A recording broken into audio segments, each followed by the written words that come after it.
ladies and gentlemen, what I would like to do is segue into why I believe, Jamie Moran and chat, that Xbox Game Studios not only should, but will be the publisher of 2025. So, I'm all about the evidence-based conversation, but even more so than that, Jamie, I like visual presentation.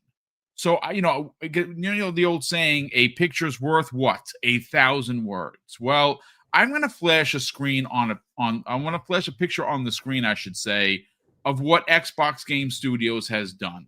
Take a look at this, folks.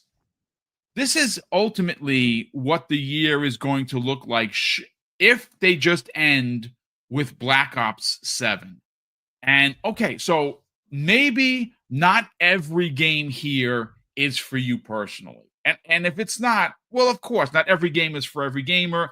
And if you are an Xbox gamer, some of these games may hit with you and some may not. But when you just take a look at what 2025 will have been for Xbox Game Studios from start to finish, and again, third topic of today's show is talking about the Fallout day that's happening. Folks, I have a strong suspicion, and this is just a gut feeling, that we're going to get an announcement of a shadow drop possibly, and that could very well be Fallout 3 Remake, which could be added to this list, giving you a baker's dozen, ladies and gentlemen. But look, let me just move this from the screen. You know what? I'm just going to leave it up on the screen for a few more minutes. So before I hand the mic over to Jamie, we can go over these. So this is what they ultimately have done in 1 year, ladies and gentlemen. This is just 1 year of Xbox Game Studio titles. And you know what's missing from there? Ninja Gaiden 2 Black. Remember, that was a shadow drop. Now, that's granted, obviously, a remake, but that remake doesn't happen unless Xbox approaches Team Ninja to get this done, to, obviously to work with Platinum Games in conjunction for Ninja Gaiden 4. But, okay, we'll leave it off the list for shits and giggles. Jamie, in front of me, we have Avowed, South of Midnight, the Oblivion remake, Towerborn, Doom the Dark Ages, which seems like it is so long ago, it released last year, Tony Hawk's Pro Skater 3 and 4 remake, Grounded 2, Gears of War Reloaded, Keeper, Ninja Gaiden 4, The Outer Worlds. That block of 3 is releasing within a week of each other, which is crazy. And closing out the year, if it just stands like this, is Black Ops 7. Every one of these games were in Xbox Game Pass. Towerborn, one of the ones that are still in preview. Eventually, that's going to get its official release. Jamie Moran, we got to get into this, because this is one of those conversations that I really don't think there's an argument to be had here. I mean, look, we've all been gaming for, especially the graybeards in the chat, so stand up, graybeards. We've been gaming for a super long time. And as much as I have gamed on every console you could possibly imagine, I do not remember there being a time, even at PlayStation's best and biggest, did they ever put out 12 games in 1 year. I know that maybe Xbox isn't your brand, but it's really hard to argue, Jamie, that they should not win this title easily when you consider how many quality games are right on that list. I want to get your thoughts, man. You know what's funny? Whenever and obviously you see these posts, Boom, that whenever I post like a list of whatever Xbox has released this year so far, I always get 1 or 2 replies on about how, oh no, but it's all about quality and not quantity. But these people blatantly haven't played these games, right? Obviously. Like, if you don't like South of Midnight, I don't know why. It's a fun action adventure. If you don't like Avowed, I think it's odd that people just happen to not like the RPGs that Bethesda and Obsidian put out that are exclusive to Xbox. Weird coincidence. And look, Doom the Dark Ages, like you said, it feels like that game came out last year. It only really came out did. a couple of months ago. Yeah. And that game is quality to a T. Like, they put parrying in a first-person shooter, and it doesn't make me want to rip my eyeballs out of my sockets with a rusty spoon, right? That's how good that is. Oblivion, right? I've been obsessed with Oblivion since the day it came out back in 2006. That game is an amazing RPG. And there was so many different ways they could have messed up this remake, but they got a studio that clearly knows what they're doing, virtuous, and they absolutely nailed it, right? And that was a shadow drop. Granted, we all knew beforehand because it's been the worst kept secret in the industry, but it was a shadow drop. And Xbox, they've had an absolutely solid year. Hell, Jeff Keighley recently tweeted about Keeper. He managed to not mention Xbox in the post, but he said he liked Keeper. He liked it a lot, actually. Yeah, he liked it, and it's a very good game. And I think that if you're someone that's Xbox centric, or you prefer Xbox, or you might be a PC gamer, Xbox, they've delivered this year. They've had really good output. And look, I think that if you on Xbox and you're looking at these games and you say, I don't think there's anything for me, then I really don't know what kind of games you like, right? There's variety here. For people that know me, I play RTS games. I play action RPGs. Look, I've been talking about Final Fantasy 16 nonstop for 4 months since I got the review code from Square Enix. Square Enix gave me a review code. Do you know who's complained about Square Enix for years? Me. Right? And by the way, Final Fantasy 16, absolute peakness of peakness. But back to Xbox, they've had a bloody good year. Bloody good year. And they still have games coming out. Still, you look at next year, right? As of now, they have Fable, a Halo game, possibly Gears of War 8, Forza Horizon 6, and they have a habit of announcing games in the same year that release that year. So next year is probably going to be absolutely amazing. I think that Xbox, the thing people complained about for the longest time for Xbox was that they didn't have enough studios. If you go back to the 360 generation, they sold 90 million consoles. They were the tippity top of the mountain, and they were the de facto console that generation. But they put out maybe one exclusive a year, one first party title a year, and a lot of their titles were just third party exclusives. And look, the Call of Duty deal did them wonders that generation. But the number one complaint back then was they didn't have enough studios putting out first party content. And now they have so many first party studios putting first party content out that people have gone from, oh, we need quality games, to, oh no, it shouldn't be about quality. Sorry, it shouldn't be about quantity, right? It's pick one, pick a lane, right? They've released a bunch of games this year, high in quality, right? Don't know what you can complain about. Xbox have had a fantastic year when it comes to the games, right?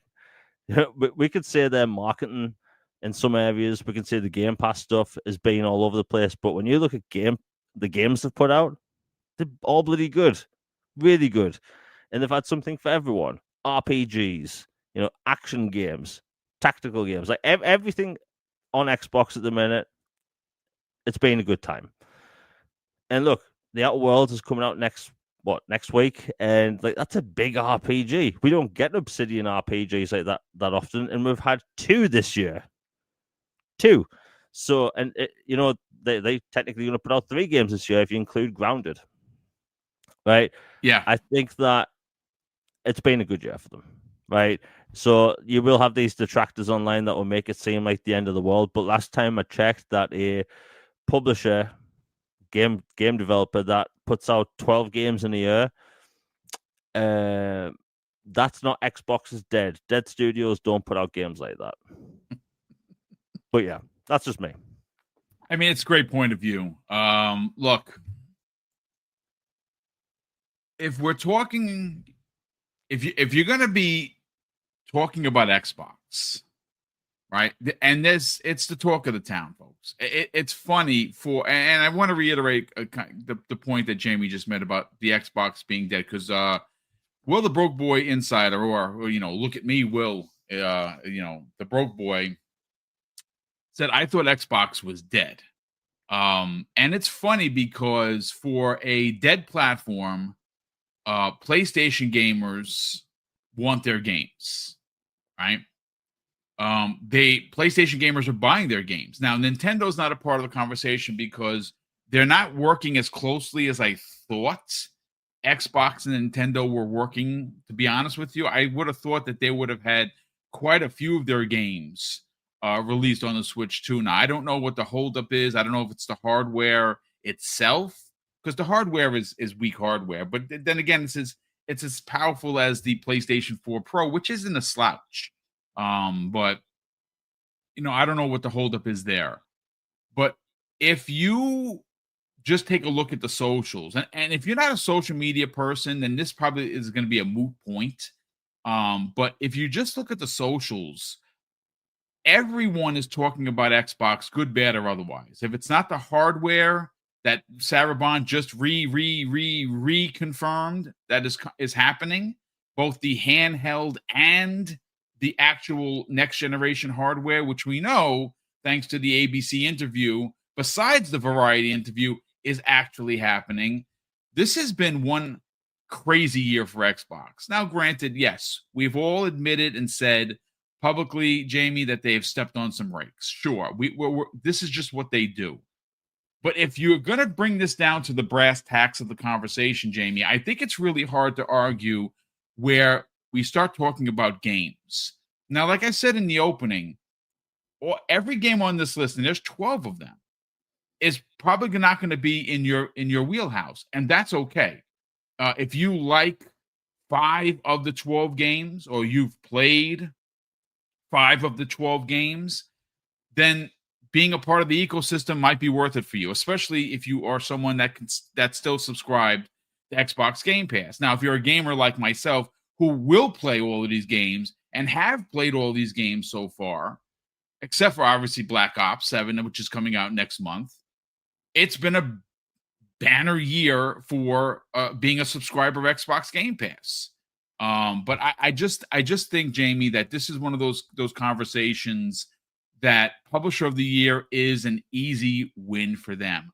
How many of these games get into the Game of the Year, conversation? I honestly don't know. I mean, that obviously your mileage is going to vary there. But Jamie, just in closing, I don't know any one year that I could remember that, any of the big publishers, your EAs, your Activisions, your Sega, your PlayStation, your Nintendo, your Xbox, I really cannot recall at any one year, and I'm going way back, folks, that you've seen a publisher, which is now what Xbox ultimately is, not only put out this many games, but games that are not only on Xbox, but also everywhere else.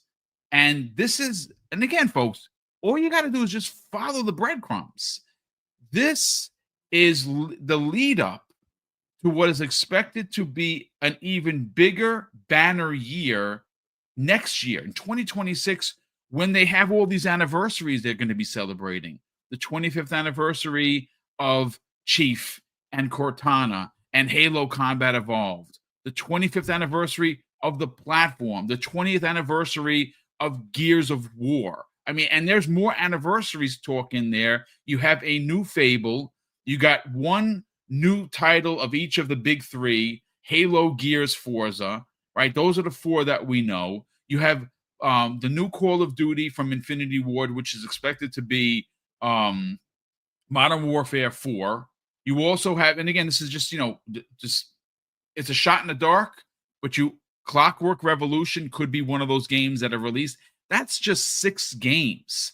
We don't know what deals that they have with third party, second party, and indies. We don't know what is going to be the big indie title of next year that could very well be in Xbox Game Pass.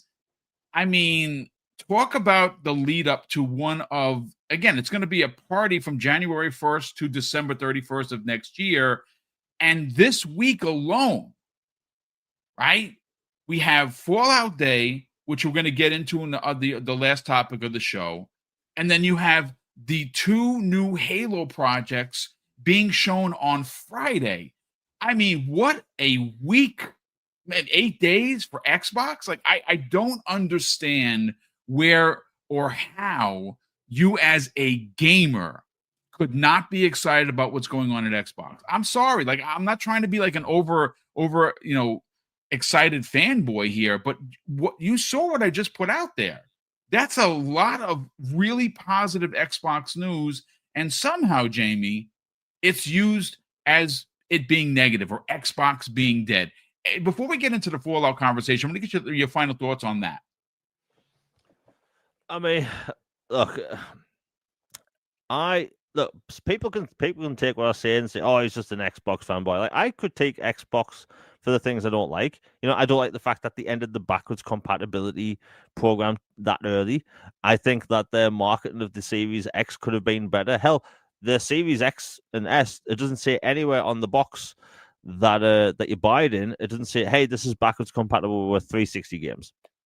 Doesn't say that, right? I've mentioned this a million times, and what trends every time there's an old Black Ops game or old Call of Duty game on sale, an old Call of Duty game. People like those old games, and I think Xbox's marketing around some of their titles is a bit weak. That being said, their titles have been bloody good. This year it's been absolutely solid. I can't really complain about anything first party wise, right? They've had constant hits for me. And look, you mentioned the Game Awards before, right? Shouldn't we technically include Indiana Jones then? Because that came out in December. I mean, technically, yeah. So technically, we should include that. And look, Indiana Jones. Look, I've said a lot of good things about Indiana Jones. That game really did wonders for me. Certain games come out at the perfect time, and that game came out at the perfect time for me. It was absolutely incredible. And ever since, Avowed, right? Avowed is this, and some people like to stretch things, like sort of take things I say and run with them. But if you think about it, Avowed was the first person AAA fantasy RPG like that since Skyrim, right? And people, whenever I mention this, people were saying, "Oh, it's not like an Oblivion or Skyrim style game." It's but if you really think about it, big budget fantasy RPGs, first person, we haven't had any since Skyrim, not one, right? And I love that game. Doom, how the hell did people not get excited for a brand new Doom game? The truth is, Xbox has had this really forced, and I keep using the term forced because it is. Xbox has had this forced hatred since the original Xbox, right? Why? Because people don't like the idea that Microsoft got into the console business. I've seen people in the industry say this. I've seen people that would shock you say this. And the truth is that, look, if you go back 20 plus years ago, right, what did you really have? Sega was failing because of many different reasons. You had the PlayStation 2 out, and Nintendo was about to put out their GameCube, right? Xbox, they actually shook up the market, right? They put out a super powerful console. It required you to be hooked up to broadband to play games online, right? It was that was the hardcore console box, right? And that console sold 30 million consoles. Then its follow up to 360. Do you know the worst thing that happened to Xbox? It wasn't the multi-platform stuff, right? It wasn't Game Pass prices going up, which was also bad. The worst thing that ever happened to Xbox is something people don't really talk about anymore. And that was the fact that the Xbox 360 had a 50% failure rate, right? Really think about that. 50% of their chips failed, right? You bought a console and it was a flip of a coin whether your console Really worked or was. not. Yep. And can you imagine if that happened today? Absolutely pandemonium, right? But they got through it, and they became the de facto console to play that generation, right? That's what they did that generation. They got past the worst thing that ever happened to them, right? So if you look now, right, they are putting more first party games out than ever before. The quality is higher, right? They've had a consistent lineup of games, and they've had one thing this year which people have been wanting for years: a roadmap. They put out a roadmap, they stuck to it. The only game that got pushed was really Fable. So even though they moved their huge RPG, they still had a bunch of different games to release. So I can't really see the reason to complain about Xbox all the time. Like, yeah, putting Xbox is dead in the title will make more money. It will. It just will. But like we don't see people in the industry. We don't see huge content creators make like look. I won't mention names. Do you know I saw people get really upset about Xbox blocking different resolutions to different streaming tiers to Game Pass, right? But this person never had a problem with streaming services doing this ever before. It's the normal thing to do in the streaming era. And this person never brought up like, hey, do you know how Sony charges to, host cloud saves? That's never brought up. Do you know how backwards compatibility is locked behind a streaming paywall on Nintendo devices? That's never brought up. If you make a video about Xbox and it's negative, maybe you post a cringe face thumbnail, like angry or something, right? You're guaranteed views, you're guaranteed money. That's why we always see, like, Xbox shuts down Perfect Dark and they shut down a studio that never put out a game before. Pandemonium, world's going to end, the end of Xbox. Yet Sony puts out Concord last year and they close down the studio. They end the game that had been out 2 weeks, and it's the biggest flop of game in history. And 2 weeks later, brushed to the side, nobody's talking about it. Yeah, that's true. Crazy, right? But like back to Xbox at the minute, like if we're talking about games, which is what we should be talking about, right? They've had a really good lineup this year. Bunch of different genres. Like hell, as someone that plays RPGs a lot, I adore RPGs. Like Xbox, by the end of the year, they'll put out 3 RPGs. 3. Yeah. Right? Which is you've never been able to say that about Xbox before. So like personally, I'm really happy with what they're putting out with. Next year's looking really good. And what can I say? Like if people still have something to complain about, okay, fair enough. Maybe the Game Pass prices going up did hurt the bank a lot, right? I agree. The prices, it was mismanaged, tone deaf, but like we're talking about games, and those games they've had out this year are pretty great.